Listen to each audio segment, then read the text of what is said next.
Halo sahabat Bang Robi semuanya, selamat datang di podcast Getas, ngobrol enak tanpa batas. Perkenalkan, saya Huda yang akan menjadi host pada episode kali ini.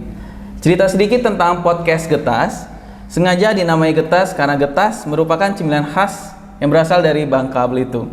Getas akan menjadi pilihan utama yang akan dibawa ketika kita mendatangi Bangka Belitung sebagai oleh-oleh. Podcast ini bertujuan untuk menjadi wadah sosialisasi dan implementasi budaya kerja, dan juga menjadi wadah penyebaran informasi terkait isu-isu obat dan makanan terkini, khususnya untuk masyarakat Bangka Belitung. Pada episode ini secara spesial kita akan ngobrol dengan narasumber yang sangat inspiratif. Kita sapa secara bersama Kepala Balai POM di Pangkal Pinang, Ibu Sofiani Chandrawati, SSI APT MSI. Selamat siang, halo. Selamat siang, Bu. Robi. Ya, bisa udah ceritakan sedikit ya Bu ya tentang Bu Sofi. Bu Sofi lahir di Bandung dan mendapatkan pendidikan hingga pasca sarjana di Institut Teknologi Bandung dengan gelar Magister Sains ya Bu ya, MSI. Ibu Sofi resmi menjabat sebagai Kepala Balai Pengawas Obat dan Makanan di Pangkal Pinang sejak tanggal 28 September tahun 2022. Sebelumnya, Ibu Sofi juga pernah sebagai Kepala Bagian Tata Usaha di Balai Besar POM di Bandung. Berarti kurang lebih sudah 8 bulan ya Bu ya, di Bangka Belitung. Ya. Hampir 8 bulan kurang lebih ya Bu ya. Ya, mungkin pada podcast ini juga akan menjadi wadah pengenalan kembali ya Bu ya, Ibu sebagai Kepala Balai yang baru untuk Balai POM di Pangkal Pinang. Kita mulai ngobrolnya, boleh ya Bu ya? Iya. Ya, pertanyaan pertama nih Bu, boleh Ibu sampaikan Bu untuk visi misi yang Ibu Sofi bawa untuk Balai POM di Pangkal Pinang Bu? Ya, terima kasih Bang Huda. Ya, di Bangka. Ya, jadi pada saat saya ditugaskan di Balai POM Pangkal Pinang, tentu ini ada arahan dari pimpinan ya. Arahan dari pimpinan itu kan kalau saya mengartikannya sebagai ekspektasi. Kemudian ada ekspektasi juga dari teman-teman mungkin di Pangkal Pinang, dengan pemimpin yang baru nih pasti mau ngapain itu kan, seperti itu ya. Kemudian ada ekspektasi dari diri saya sendiri juga, sehingga ini menjadi goals. Nah, goals ini menjadi visi tentunya ya, visi untuk saya sendiri. Jadi semacam apa ya, disebut cita-cita juga bukan ya, tapi saya ingin gitu kan, ingin membangun, mengembangkan Balai POM Pangkal Pinang sesuai dengan ekspektasi dari yang tadi saya sebutkan. Jadi kalau kita sebagai UPT Badan POM itu tentunya yang pertama kan melaksanakan kebijakan dari pusat. Iya, benar. Program-program pusat itu harus bisa dilaksanakan, disinergikan, diharmonisasi dengan program-program pemerintah daerah. Kemudian yang kedua tentu membangun kelembagaan tata kelola pemerintahan yang baik di Balai POM Pangkal Pinang, karena kita ini sebagai garda terdepan Badan POM ya di daerah. Di mana Badan POM ini tugasnya kan mengawasi obat dan makanan di daerah, dan kita sebagai UPT ya untuk jadi membangun kelembagaan yang baik dan benar, seperti itu visinya. Kemudian kalau disebut misi, tentu yang pertama kan bagaimana visi yang tadi harus dijalankan ya. Jadi bagaimana sinergisnya kolaborasi kita dengan pemerintah daerah, ini kan harus jalan sehingga kita buka seluas-luasnya kerjasama dengan pemerintah daerah. Kemudian yang kedua, tentu ada satu misi, bagaimana pelayanan prima itu harus dilaksanakan sehingga tujuan Balai POM Pangkal Pinang untuk memperoleh predikat wilayah bebas dari korupsi dapat terlaksana di tahun ini ya, mudah-mudahan. Amin. Dengan capability yang kita punya. Jadi kita punya sumber daya yang sangat baik, sumber daya manusia, sumber daya yang lain itu sangat baik, yang berpotensi untuk terbuka luas untuk bisa mewujudkan itu. Itu mungkin visi dan misi saya. Jadi ya mudah-mudahan teman-teman di Balai POM Pangkal Pinang bisa menerima saya, bersama-sama saya menjadi satu teamwork ya untuk membangun visi dan misi tersebut. Iya. Berarti kata kunci kalau bisa udah tarik ada sinergi dan kolaborasi ya Bu ya. Iya. Di kita secara internal Balai POM Pangkal Pinang dan dengan lintas sektor ya Bu ya. Iya, dengan pemerintah daerah ya. Iya. Selanjutnya mungkin kita akan lebih spesifik Bu untuk tema pada episode kali ini, yaitu wisata dan budaya Bangka Belitung. Pertanyaan pertama Bu ya, bagaimana pandangan Ibu Sofi mengenai Bangka Belitung Bu sebelum Ibu berada di sini? Mungkin sedikit flashback Bu, ketika Ibu pertama kali tahu kalau Ibu akan menerima amanah untuk memimpin Balai POM di Pangkal Pinang. Iya. Wah, ini ya. Jadi kalau flashback itu waktu saya diberitahu akan ditugaskan di sebuah provinsi, katanya tempat pariwisata. Kemudian saya membayangkan beberapa tempat pariwisata, kan jadinya saya searching. Ternyata di Pangkal Pinang ya, Ya, Bangka Bangka Belitung. Sebuah daerah kepulauan, kemudian ada pertambangan di sini, tambang timah, sebagai penghasil timah ya terbesar di Indonesia. Kemudian ada kebun sawit juga. Kebun sawit Bu banyak. Kan seperti itu. Tapi ada shock culture juga saya.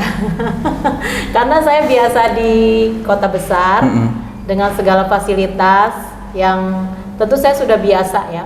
Sudah biasa karena saya lahir dan besar berumah tangga, bekerja di kota Bandung. Jadi ini shock culture-nya saya sendiri di sini dengan daerah yang belum saya ketahui, saya kenal, itu kan. Shock culture-nya itu panas ya, Bu. Panas. Kemudian kalau fasilitas sampai sekarang mungkin karena belum kenal aja itu awalnya, tapi sekarang sudah saya sudah tahu tempat-tempat belanja di mana. Kemudian kalau jalan sih belum kenal ya. Dan yang saya suka itu pantainya yang indah-indah, baik di Pulau Bangka ataupun di Pulau Belitung ya. Iya, apalagi Belitung karena sudah menjadi destinasi pariwisata kan di Indonesia yang cukup terkenal. Kemudian makanannya semuanya berasal dari laut, dari ikan, dan saya suka sekali. Iya. Ada getas Bu ya, salah satunya getas. Gitu kan, kerupuk, bakso ikan, kemudian ya apalagi yang makanan-makanan seafood ya. Ya. Mungkin tadi sudah sedikit Ibu singgung ya Bu ya terkait pantai ataupun Pulau Belitung.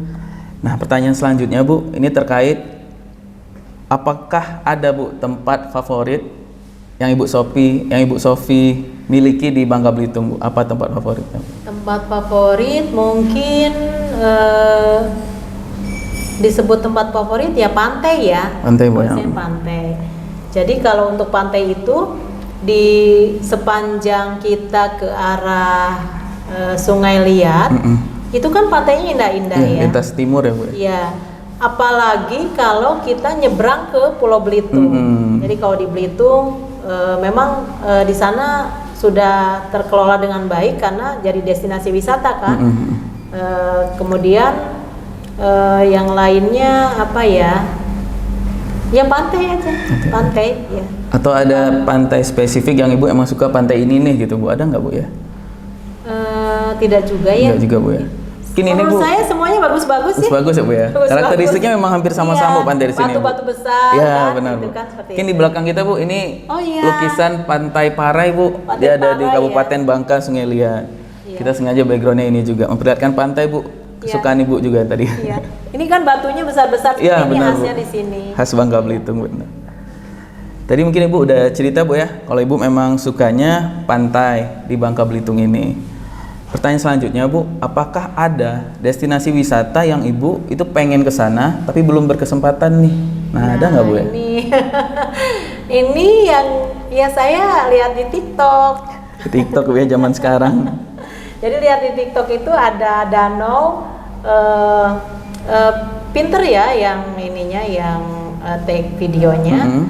Jadi kelihatan tuh bagus banget danau, kemudian ada air terjunnya.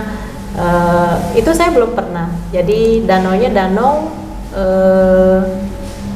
di Perlang tuh apa ya? Oh, Danau Pading ya Bu ya? Pading. Iya, Danau ya. Pading. Kemudian ada air terjun. Iya, air terjun di itu. Perlang tuh air terjun. Karena saya lihat ada orang main apa ya, ski ya, kalau nggak salah. Saya Di lihat danaunya Bu. Di danau itu. Kebetulan kalau Danau Pading udah pernah ke situ Bu. Memang Oh, iya. untuk bisa perahu Bu di danaunya lewat dan itu. bukan kolong ya? Kolong ya, bukan. Nah, itulah Bu. Katanya danau. katanya sih itu memang dulu bekas tambang timah Bu. Oh, Dan jadi memang luas sih Bu sekarang. Dan kalau cerah Bu, itu pantulan cahaya bagus sekali Bu untuk langitnya. Jadi saya belum pernah ke sana. Nah, nanti kita ke situ lah Bu ya, kapan-kapan. Siap. Oke. Pertanyaan selanjutnya Bu.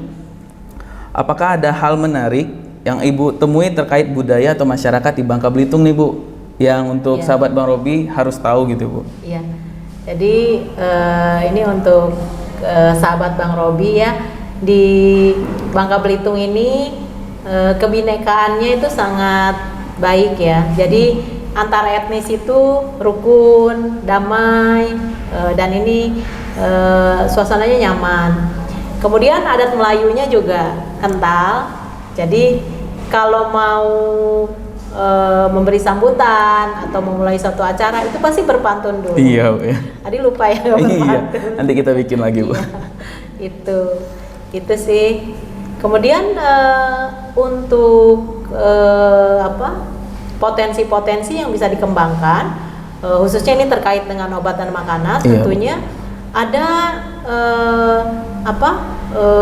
bahan-bahan yang bisa dijadikan produk, misalnya obat tradisional.